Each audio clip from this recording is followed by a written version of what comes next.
Bem-vindos a mais uma análise onde a gente pega conceitos complexos e transforma num estudo direto e prático. O nosso foco aqui é entender como resgatar a nossa verdadeira essência e, de quebra, encontrar uma autoridade interior que é inabalável. E olha que interessante, o segredo deste mapa não é inventar uma identidade nova e reluzente. Muito pelo contrário, é sobre ter a coragem absurda de arrancar as máscaras que a sociedade foi colocando na gente. É uma jornada e tanto. Então, como a gente vai estruturar essa conversa? Basicamente, nós vamos desconstruir primeiro essa ilusão de que estamos perdidos. Depois vamos mapear os 4 estágios exatos dessa transformação pessoal. Decifrar uma lógica bem interessante chamada equação da alegria. Bater de frente com o conflito entre parecer e ser. E para fechar com chave de ouro, entender quais ferramentas práticas seguram a barra nessa jornada. É literalmente um mapa passo a passo para sair daquela desorientação total até chegar numa firmeza de caráter incrível. Então vamos direto ao nosso primeiro grande ponto. Essa sensação esmagadora de estar fora do prumo. A ilusão de estar perdido. A gente escuta o tempo todo, não é verdade? Pessoas dizendo que estão desorientadas, à deriva nesse nosso mundo lotado de informação. E quando essa confusão bate, o primeiro instinto é procurar a salvação lá fora, testar 1000 métodos novos. Agora essa frase aqui muda o jogo por completo. Muitas pessoas não estão perdidas, apenas se afastaram de quem realmente são. E talvez em algum momento você já tenha se perguntado: será que Deus errou comigo? Será que Ele simplesmente me colocou nesse mundo e me deixou à deriva, tateando no escuro, tentando descobrir como a vida funciona, por que eu sou assim e por que preciso passar por tudo que tenho passado? Mas talvez a verdade seja exatamente o contrário. Deus não errou quando criou você. Ele não colocou você aqui sem identidade, sem direção, sem propósito. A origem foi criada com perfeição. O problema é que ao longo da vida, as dores, os medos, as rejeições e as expectativas dos outros foram colocando máscaras, camadas sobre aquilo que você realmente é. E de tanto viver por trás dessas máscaras, você começou a esquecer sua identidade e acreditar que realmente você é isso. Esqueceu sua força, esqueceu seu propósito, esqueceu até o motivo pelo qual existe. Por isso, voltar à origem não é se transformar em outra pessoa, é remover tudo aquilo que encobriu quem Deus criou você para ser. Isso bate fundo. Não é que falte um mapa para a sua vida. Na verdade, o que falta é conexão com o próprio núcleo. Pensa comigo. Não é fisicamente exaustivo forçar um sorriso num evento, quando por dentro você só queria estar em casa? E aí que as camadas são colocadas, vão se acumulando. Talvez escolhendo uma carreira para deixar alguém orgulhoso. Falar de determinada forma para ser aceito num grupo. Sentir-se perdido é só um sintoma doloroso de que a gente andou para muito, muito longe da própria verdade. E entendendo isso, a pergunta que fica é: tá, mas como a gente faz o caminho de retorno, o caminho de volta? É aí que entramos nos 4 estágios da transformação. Para mapear essa jornada de volta à origem, vamos usar o arquétipo de 4 animais. É uma metáfora brilhante. A gente começa na vulnerabilidade do cordeiro, passa pela força bruta do touro, ganha a visão estratégica da águia e por fim chega na autoridade do leão. É como uma escada. Uma progressão onde cada degrau tem um papel insubstituível. Ninguém pula etapas aqui. Tudo começa no cordeiro. Imagina aquele estado de extrema fragilidade, onde a mentalidade de rebanho fala mais alto. É a fase do despertar. Lá no fundo, a mente já pita que tem algo muito errado com a vida atual. Mas o medo ainda paralisa completamente. A necessidade de aprovação dita absolutamente todas as regras. Então a gente segue a multidão só para não correr o risco de ficar isolado. E olha, a gente precisa ter muita empatia por essa fase. Essa dor enorme de querer pertencer é uma experiência super-humana. É essencial. Sem esse desconforto terrível do cordeiro, a gente simplesmente não teria aquele empurrão genuíno para querer mudar de vida. Mas, convenhamos, não dá para morar nesse estado de fragilidade, certo? Como é que a gente quebra anos de hesitação com a chegada do touro? Esse estágio é pura energia visceral.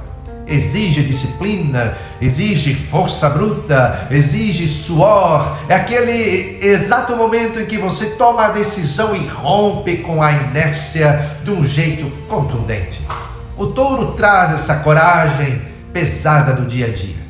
É bater o pé no chão, parar de pedir desculpas por existir e empurrar os obstáculos da frente na marra, arrebentando de uma vez por todas aquelas correntes que querem agradar a todo mundo o tempo todo. Só que, vamos ser sinceros, viver só na base do atrito e da força bruta cansa demais. É aí que a gente precisa de uma perspectiva nova e entramos na fase da águia, deixando aquela poeira toda no chão para trás e ganhando altitude. É voar mais alto, não é fugir dos problemas, não. É, na verdade, enxergar o tabuleiro inteiro da vida. Em vez de gastar energia brigando com cada pedrinha no caminho, a águia usa um foco totalmente estratégico.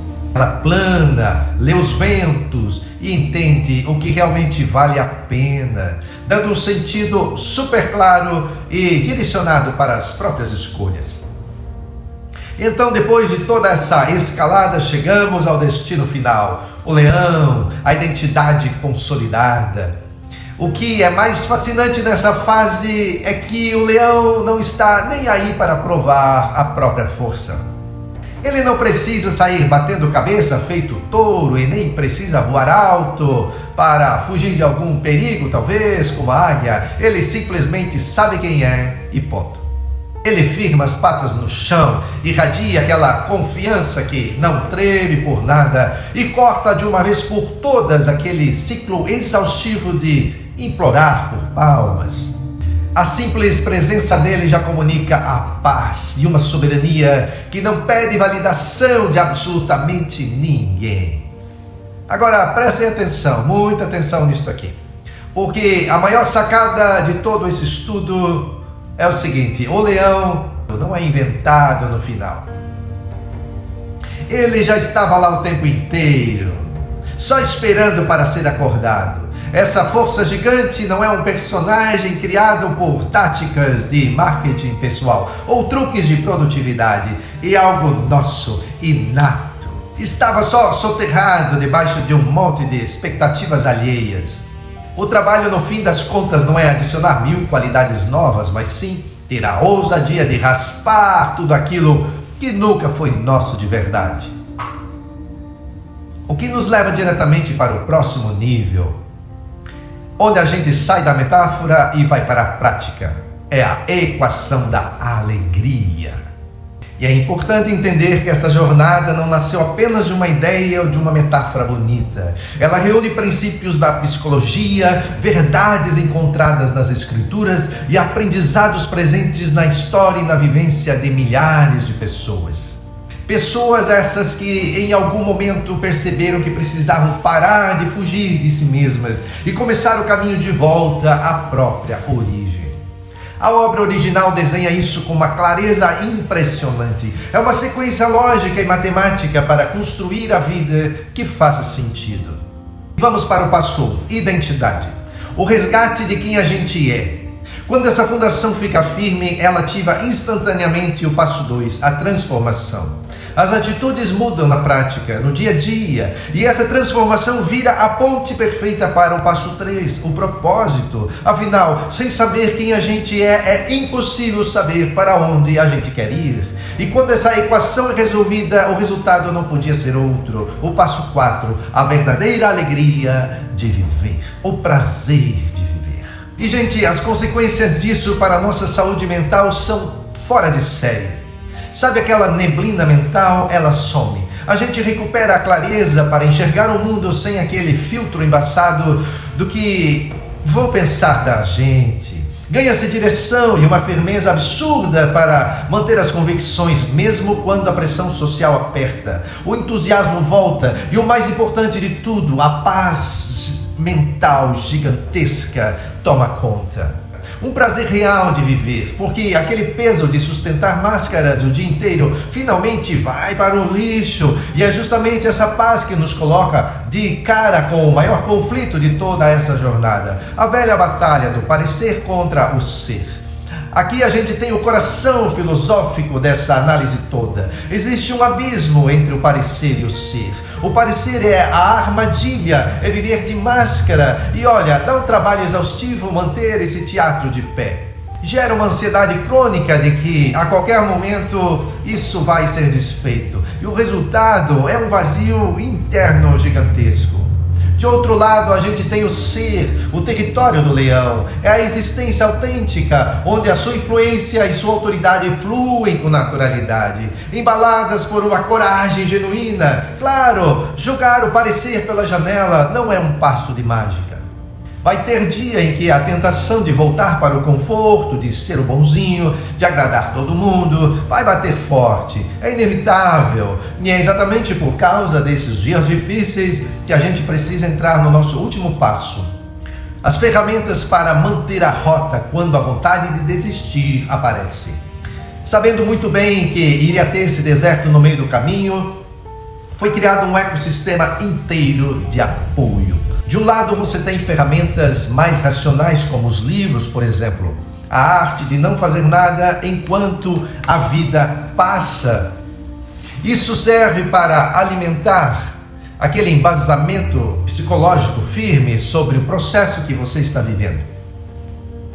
Do outro lado tem a música, tem composições como Quando Eu Decido.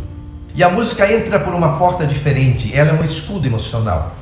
Ela entra em cena naqueles dias sombrios, onde a lógica não resolve nada e a gente precisa acessar a emoção nua e crua para não recair nas velhas máscaras. É o equilíbrio perfeito entre razão e emoção para não parar de caminhar. Por isso essa jornada não termina nesse vídeo. As músicas que compus, os livros que escrevi, nasceram em momentos decisivos da minha própria vida. Foram criados em longos dias de silêncio, em desertos que ninguém viu, em noites de dúvidas, lágrimas e batalhas que precisei enfrentar dentro de mim. Muitas dessas palavras nasceram quando eu também procurava respostas, quando precisei me lembrar de quem eu era, encontrar minha força e decidir que não permaneceria no mesmo lugar. Por isso eu não escrevo apenas sobre uma jornada que conheço na teoria, eu compartilho uma jornada que também precisei vivenciar. Cada livro carrega uma parte daquilo que aprendi no caminho. Cada música guarda uma decisão, uma ferida transformada, uma esperança que recusou a morrer. Talvez seja por isso que essas mensagens conseguem alcançar lugares onde uma simples explicação não conseguiria chegar. Porque elas não nasceram apenas de uma inspiração, nasceram da vida. Tudo faz parte do mesmo caminho. As mensagens despertam, os livros aprofundam, as músicas fortalecem aquilo que talvez as palavras sozinhas não conseguem alcançar. Não são conteúdos separados, são parte de uma experiência completa, criada para acompanhar você no caminho de volta à origem, principalmente nos dias em que se tem vontade de desistir, para lembrar quem você é quando o medo tentar fazer você esquecer, para fortalecer sua decisão quando surgir a vontade de parar, e para ajudar você a continuar até que o posicionamento deixe de ser apenas uma escolha e se transforme em uma nova maneira de viver. E para fechar essa nossa análise de hoje, eu quero deixar uma provocação, um pensamento que não é para ser respondido rápido, é para deixar ecoando na sua cabeça durante a semana inteira. Qual é a máscara que precisa cair hoje para que finalmente esse seu rugido adormecido possa ecoar?